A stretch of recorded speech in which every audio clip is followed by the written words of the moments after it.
كونيا سجال بقول سجاشن يصدحدي إلا لبكون يلحدي وحلورن كرا كونيا سجال بقول سجاشن يكودي أيها هيد مركي بدل كوداي مدول لبا سنة وها دولتك هادلك أضياش وحال اسمه جودي اللي هذا سلامنا مرجعات أفحواشي أف صومالي هيكون قنيسة جودي لو أن أوردر وكلوي وحال شقيني وضكوين الإسلام ما دستور كوحل أنسحيي ودولة الله يقللي كونيا سجال بقول سجاشن يصدحدي مقالة دردو حلقة على قصة بالله إلا يو حلقة الله وكون يو لحدي deegaanka waxa soo martay colaad aad u adag xoog ugu badan iyo ajendaha ugu badan ee deegaanka yaalla waxa ajende amni waha kaliya waxa laga hadli jiray hebel amnigu ka shaqeeya iyo hebel waa amnigu ku yahay lid ku yahay labada ajenda ugu weyna sida ay ka maqaatiga yihiin madaxdii hore iyo mas'uuliyiintii hore ajendayaasha laga doodo waxay u badnaayeen amnigu halka intaas lagu dilay halka intaas ku dhaawacantay mas'uuliyiinta qaar baa la shaqeeyay nabadiidka qaar baa la dagaalama waxa uu baaha taas waxay keentay in dawladnimadu ay hoos u dhaadhicin dadka gaadhin horumarku uu aad u hooseeyo waxa kale oo barbar socotay in dal ahaan laftigeeda taariikhda hadda aan ka hadlayo 1993 ilaa 2005 baan oran karnaa Itoobiya kale xilliga doorashooyinkii la isku laayay dhaqaalaha dalku aad u hooseeyay oo kala dhaqaalo macnali wada jirin kolka miisaaniyad macnale oo deegaanka taalo oo lagu shaqeeyana ma jirin dadku wuxuu mashquul ku ahaa ajende amni umba mashquul ugu ahaa xukuumadda markaa jirtay waxay xoog saaraysay la dagaalanka ururkii markaa gobnadoonka ah ka dagaalamay deegaanka ee uu arkayay dastuurkii lagu heshiiyay in la khaaimay ismaamul baa lagu heshiiyay ismaamulkii laga baxay oo taladii ay gacanta u gashay dadaan Soomaali ahayn waxaan marxaad ka nahay xilliga iyada in kastoo muuqaalka dadka xagga hore fadhiya ay Soomaali ahayn haddana waa laga hadlay halkan oo la taliyaal wax leeyahay joogi jiray kala taliyo wuxuu ahaa sida xilliyadii Ingiriiska oo kale markuu wadana xukumi jiray viceroy baa loo jiray yaa loo sameeyay jiray marka qof native oo xagga hore fadhiya jira oo ku magacaaban laakiin nin la taliya awood leh meesha fadhiya la taliyaashaas kuwaad ka xusuusataan wad garanaysaan تولد قبر واحد هبل مقعود وانقرنينا لا تلاشاسي وهاي هاي كوا challenge قرية authority الدولة هي ملاحظة مركا لما ورن كرو ما ينان اسمام الهيسن صوبتها يضع عقبتها جودة يشوفتوا هذا المسؤولين تمركا تشوفي ملاحظة تشوفتي أنت تمرتوا له ويسكت إن يموتيان ترين كشعبك يدناها شعبك تاسو كلفيسي إن كوا بدن هجر دامه يكون عضو صالحان من هينه صدحات ضمن وقاس عبد الرحمن وهذا النور نلت شوقة أديركي وهرتي سلبود له يسوي مدحينه أديركي وهذا نكالو مقعاوي إيربوركا قولي مراد ليلي يا أنت الأسواق بتهرتي سلبود له وقالن كرت أمريكا معناها اسمهم كل شيء أنتوا ليه هذه مدحينين ماشي شوقة أديركم بتبالي كري وقالن كرتها ما هذه كده بيسي عقبالة بدن بس توجهي لكن وحفر بدن أو هلجنا أي لفت ودو قالين اسمها دولة كشوابيد أوارها سويد أمنية كشقين السياسة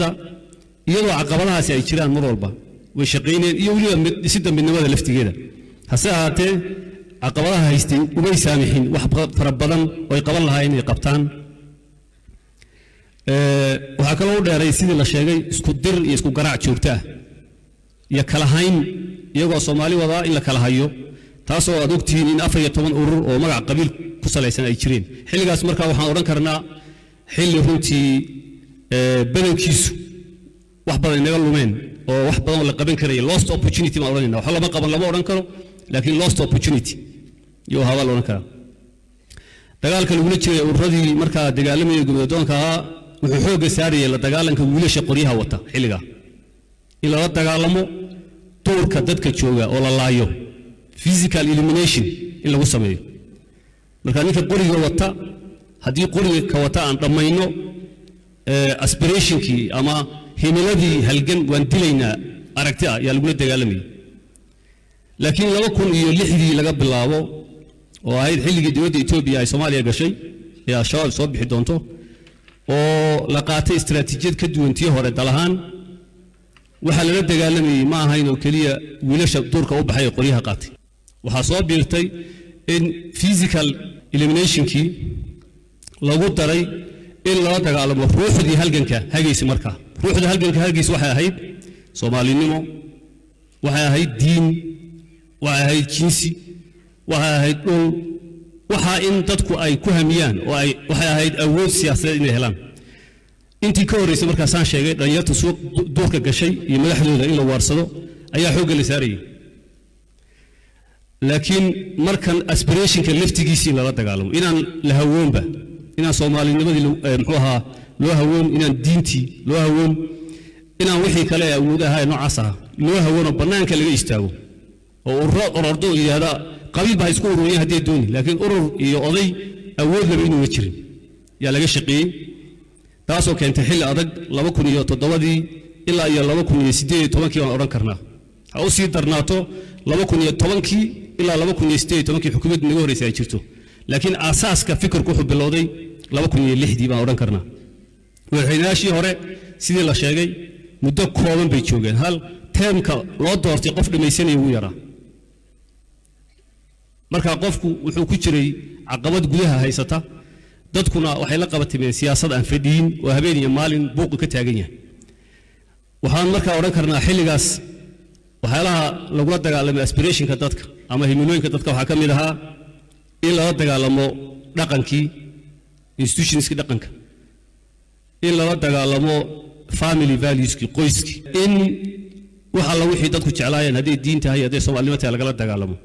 waxa astaan u ahaa arimo dhaqdhaqaaqa noocaas ah bedelaadii calanka la bedelay calanka hadda halka ku yaala waa calankii ay asaasayaashii deegaanku sameysteen ay jeclaayeen iyagu laakiin iyagoo laga ururinayo Soomaalinimo in la dagaalamo calankii laga bedelo dadku waxay u arki karaan waxaan macna lahayn oo midab la bedelo maxaa ka macna jaale iyo blue bay oran karaan iyo macnaha dil kala hagaajiyo hadii inaga timaado dhibaato ma laha waa lagu heshin karaa hadaba aynu ka dhigano hadaan rabno bunni aan ka dhigano laakiin cidii markaa sameeynayay waxay ka duuleysay oo ahaa in dalka Itoobiya laga mid noqdo